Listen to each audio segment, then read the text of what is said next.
സുഹൃത്തുക്കളെ, സഹോദരങ്ങളെ, നേപ്പാളിൽ വൻ പ്രക്ഷോഭം. പ്രക്ഷോഭകാരികളെ വെടിവെക്കാൻ ഉത്തരവ്. കണ്ടാൽ 20ഓളം പേർ മരിച്ചു. പ്രക്ഷോഭകാരികൾ ആരാണ്? അവിടുത്തെ കുട്ടികളും സ്കൂൾ വിദ്യാർത്ഥികളും ചെറുപ്പക്കാരുമാണ്, അല്ലെങ്കിൽ കോളേജ് വിദ്യാർത്ഥികളും ചെറുപ്പക്കാരുമാണ്. തെരുവ് തോറും അക്രമം നടത്തേണ്ടവർ. എന്തുകൊണ്ടാണ് നേപ്പാളിൽ പ്രക്ഷോഭം ഉണ്ടായത്? സോഷ്യൽ മീഡിയ നിരോധിച്ചു ഗവൺമെന്റ്. അതായത് ഇന്ത്യയെ പോലെ തന്നെയാണ്. അവിടെ ഗവൺമെന്റിന്റെ സ്തുതിപാഠകരേ ഉള്ളൂ. ഗവൺമെന്റിന്റെ സ്തുതിപാഠകരാണ് നേപ്പാളിലുള്ളത്. മൊത്തം കമ്മ്യൂണിസ്റ്റ് ഗവൺമെന്റാണ് അവിടെ ഭരണം നടത്തുന്നത്.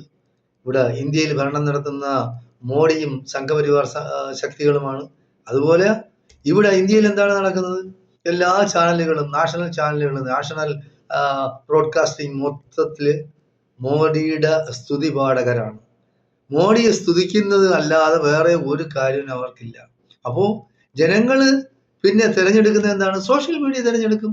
വാട്സപ്പ് ആയിരുന്നാലും ശരി, ഫേസ്ബുക്ക് ആയിരുന്നാലും ശരി, ഇൻസ്റ്റഗ്രാം ആയിരുന്നാലും ശരി, അങ്ങനെ തിരഞ്ഞെടുക്കും.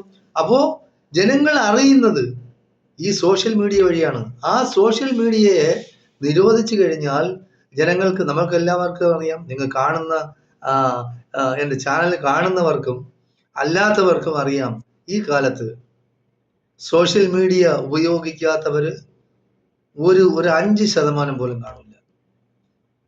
അതായത് നമ്മൾ 140 കോടി ജനങ്ങളുണ്ടെങ്കിൽ ഏകദേശം 135 കോടി ജനങ്ങളും അല്ലെങ്കിൽ 130 കോടി ജനങ്ങളും സോഷ്യൽ മീഡിയ കാണുന്നവരാണ്. അപ്പോൾ അത് നിരോധിച്ചു കഴിഞ്ഞാൽ എന്ത് ചെയ്യും? ആളുകൾ ചുമ്മാ ഇരിക്കുന്ന ആരെങ്കിലും കണ്ടിട്ടുണ്ടോ? ഇപ്പോൾ 5 മിനിറ്റ് സമയം കിട്ടിയ ഉടനെ ഇരുന്ന് കുത്തും, മൊബൈലിൽ കുത്തും. ഒന്നീ ഫേസ്ബുക്ക്, അല്ലെങ്കിൽ യൂട്യൂബ്, അല്ലെങ്കിൽ ഇൻസ്റ്റഗ്രാം, അല്ലെങ്കിൽ വാട്സപ്പ്. അപ്പോൾ ഇതാണ്. അപ്പോൾ അതിനെ നിരോധിച്ചു കഴിയുമ്പോൾ ചെറുപ്പക്കാരെന്ന് പറയുന്നത് ഇതിൽ അസ്ഥി പിടിച്ചിരിക്കുകയാണ്. അവരിതില്ലാതെ ജീവിക്കാൻ ഒക്കില്ല. ഇനി അങ്ങനെ ഒരു കാലഘട്ടം എന്ന് പറഞ്ഞാൽ ഇതിനേക്കാൾ പുരോഗമിച്ച് വേറെ ഏതെങ്കിലും ഒരെണ്ണം വരുന്നവരെ എങ്കിലും ഇതിനെ ആശ്രയിച്ചാണ് ജനങ്ങൾ കഴിയുന്നത്. അപ്പോൾ എന്ത് സംഭവം ലോകത്ത് നടന്നാലും എന്തെങ്കിലും നമുക്ക് അറിയണമെന്നുണ്ടെങ്കിൽ ഈ ഗവൺമെന്റ് മീഡിയകളെ ആരും ആശ്രയിക്കാൻ പോകില്ല. കാര്യം അവര് പിന്നെ ഇന്ത്യയിലായിരുന്നാണ്, പിന്നെ നമ്മുടെ മോഡി വിശ്വഗുരുവാണ്, വിശ്വഗുരു അങ്ങനെ ചെയ്തു ഇങ്ങനെ ചെയ്തു. ചൈന നേരത്തെ ശത്രുവായിരുന്നു, ഇപ്പൊ മിത്രമായി.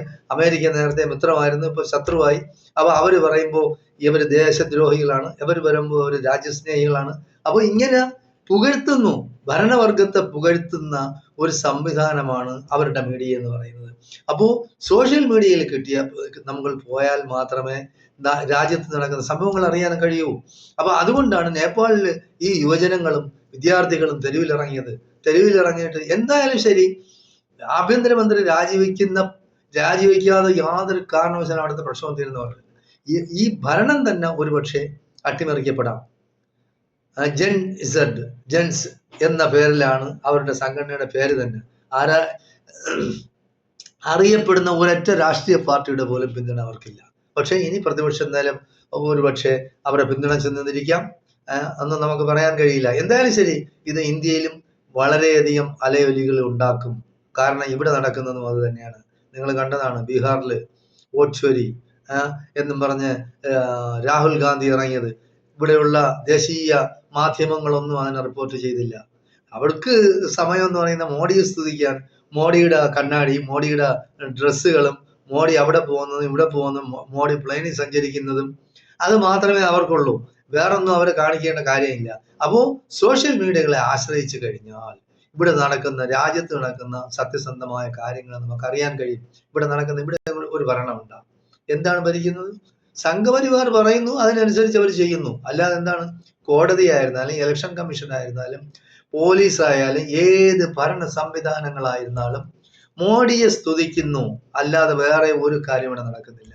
ലക്ഷക്കണക്കിന് കോടി രൂപ ഇവിടെയുള്ള ധനാഢ്യന്മാരുടെ, വ്യവസായികളുടെ ഗവൺമെന്റ് എഴുതിത്തള്ളുന്നു. മോഡിയുടെ ആൾക്കാരാണ് അവരെല്ലാം, എഴുതിത്തള്ളും. മോഡി എയർ ഇന്ത്യ വിറ്റു, ആർക്ക് വേണ്ടി വിറ്റു? ടാറ്റയ്ക്ക് കൊടുത്തു. ഇനിയിപ്പോ വേണമെങ്കിൽ ബ്രിട്ടീഷുകാർ പണ്ട് ഇന്ത്യ ഭരിച്ചിരുന്നു, ബ്രിട്ടീഷുകാരെ വിളിക്കുക, നിങ്ങൾ വന്ന് ഇവിടെ ഭരിച്ചോ. അപ്പൊ ഓരോരുത്തരും അങ്ങ് ഏൽപ്പിക്കുകയാണ്. അപ്പൊ എന്ത് തെമ്മാടിത്തരം കാണിച്ചാലും ഇവിടെ ചോദിക്കാനും പറയാനും ആളില്ലാതെ ഒരവസ്ഥയാണ്. ഈ നേപ്പാളിൽ നടക്കുന്ന പ്രക്ഷോഭം പോലെ ഇന്ത്യയിലും ഒരുപക്ഷെ ഒരു പ്രക്ഷോഭം ഉണ്ടായിക്കൂടുന്നില്ല. ഞാൻ പറയുന്നത് ഇവിടുത്തെ പ്രതിപക്ഷങ്ങളും മുൻകൈയെടുത്ത് യുവജനങ്ങളെയും വിദ്യാർത്ഥികളെയും തെരുവിലിറക്കി ഇന്ന് നടമാടുന്ന ഈ ഇലക്ഷൻ കമ്മീഷൻ ആയിരുന്നാലും, ഈ വോട്ട് മോഷണമായിരുന്നാലും, ഈ വോട്ടിൽ കാണിക്കുന്ന കൃത്രിമങ്ങളായിരുന്നാലും ജനങ്ങളെ തെരുവിൽ ഇറക്കി ഈ ഗവൺമെന്റിന് ശക്തമായ മറുപടി കൊടുക്കാൻ നമ്മൾ നേപ്പാളിനെങ്കിലും കണ്ടുപിടിക്കണം എന്നാണ് എനിക്ക് പറയാനുള്ളത്. എന്തായാലും ശരി, മോഡിക്കൊക്കെ ഇതൊരു പാഠമാണ്. ഇവരെല്ലാം ഇനിയിപ്പോ എന്താണ് നേപ്പാളിന് വേണ്ടി ചെയ്യുന്നതെന്ന് നമുക്കറിയാനൊക്കില്ല. എന്തായാലും ശരി, ഇപ്പൊ ചൈന എന്ന് പറയുന്നത് നമ്മുടെ ഏറ്റവും അടുത്ത സുഹൃത്ത് രാജ്യമാണ്. അപ്പൊ കമ്മ്യൂണിസ്റ്റുകാരൊക്കെ ഇപ്പൊ ദേശ സ്നേഹികളായി. നേരത്തെ അവർ ചൈനയുമായിട്ട് എന്തോ ബന്ധമെന്നാ, അല്ലെങ്കിൽ ചൈനയെ സപ്പോർട്ട് ചെയ്തെന്നാ പറഞ്ഞ അവർ ദേശദ്രോഹികളാണ്, രാജ്യദ്രോഹികളാണെന്ന് പറഞ്ഞ ഈ സംഘികൾ ഇപ്പൊ എവിടെയാണ്, മാളത്തിൽ ഒളിച്ച എന്താണെന്ന് നമുക്കറിയില്ല. എന്തായാലും ഇവിടുത്തെ സംഘപരിവാരം താങ്ങുന്ന കുറെ ചാനലുകളുണ്ടല്ലോ, അവരെല്ലാം ഈ പ്രക്ഷോഭത്തിനെതിരാണ്. ഗവൺമെന്റ് സപ്പോർട്ട് ചെയ്യാണ്. അത് എങ്ങനെയാണ് പ്രക്ഷോഭത്തിനെതിര്? ഗവൺമെന്റിനും എന്തിനിങ്ങനെ സോഷ്യൽ മീഡിയ നിരോധിച്ചു, അതാണ് പ്രശ്നം. അപ്പോൾ അതായത് കമ്മ്യൂണിസ്റ്റ് ഗവൺമെന്റ് ആയതുകൊണ്ട്. അപ്പോൾ ഇവിടെയാണ്, ഇന്ത്യയിലാണ് നിരോധിക്കുന്നതെങ്കിൽ അപ്പോ അതിനെ ഗവൺമെന്റിനെ സപ്പോർട്ട് ചെയ്യും. ഇപ്പോ ഗവൺമെന്റിനെതിരായി കമ്മ്യൂണിസ്റ്റുകാരായതുകൊണ്ട്. കമ്മ്യൂണിസ്റ്റുകാരാണ് ഈ ലോകം നശിപ്പിക്കുന്നത്, ഈ നാട് നശിപ്പിക്കുന്നത്. ഈ നാട് നശിപ്പിക്കുന്ന, നമ്മുടെ ഇന്ത്യ നശിപ്പിക്കുന്നവരാണ് സംഘപരിവാര ശക്തികളാണ്. അവര് ദേശദ്രോഹികളാണ്, രാജ്യദ്രോഹികളാണ്. RSSകാർ രാജ്യദ്രോഹികളാണ്. RSSനെ എത്ര പ്രാവശ്യം നിരോധിച്ചിട്ടുണ്ട്? ലോകത്തിലെ ഏറ്റവും വലിയ ഭീകര സംഘടനയാണ് RSS. പറയാൻ ആർക്കും ധൈര്യമില്ല ഇവിടെ. എന്തുകൊണ്ട് പറയാൻ ധൈര്യമില്ല? കാര്യം അവന്റെ പേരിൽ കേസാവും, മറ്റേതാവും, മറിച്ചാവും, ED വരും, CD വരും, അവന്റെ എല്ലാം കൊടുക്കുക, എല്ലാം അവര് കൂട്ടി കെട്ടും, അവനെ വേണമെങ്കിൽ അകത്താക്കും. അവര് പിന്നെ വെളിച്ചം കാണിക്കില്ല. അപ്പോൾ ഇതാണ് ഇന്ത്യയിലും നടക്കുന്നത്. എന്തായാലും ശരി, നമ്മൾ ജാഗരൂകരായിരിക്കണം. നമ്മൾ അസമത്വമായിരുന്നാലും, അനീതിയായിരുന്നാലും, അക്രമമായിരുന്നാലും ഈ നാട്ടില് പിന്നെ ജനാധിപത്യത്തെ കശാപ്പ് ചെയ്യുന്ന പ്രവൃത്തികൾ ഈ ഗവൺമെന്റ് ഭാഗത്ത് നിന്ന് വന്നാലും നമ്മൾ അതിനെതിരെ സടകുടഞ്ഞെഴുന്നേൽക്കണം എന്നാണ് എനിക്ക് പറയാനുള്ളത്.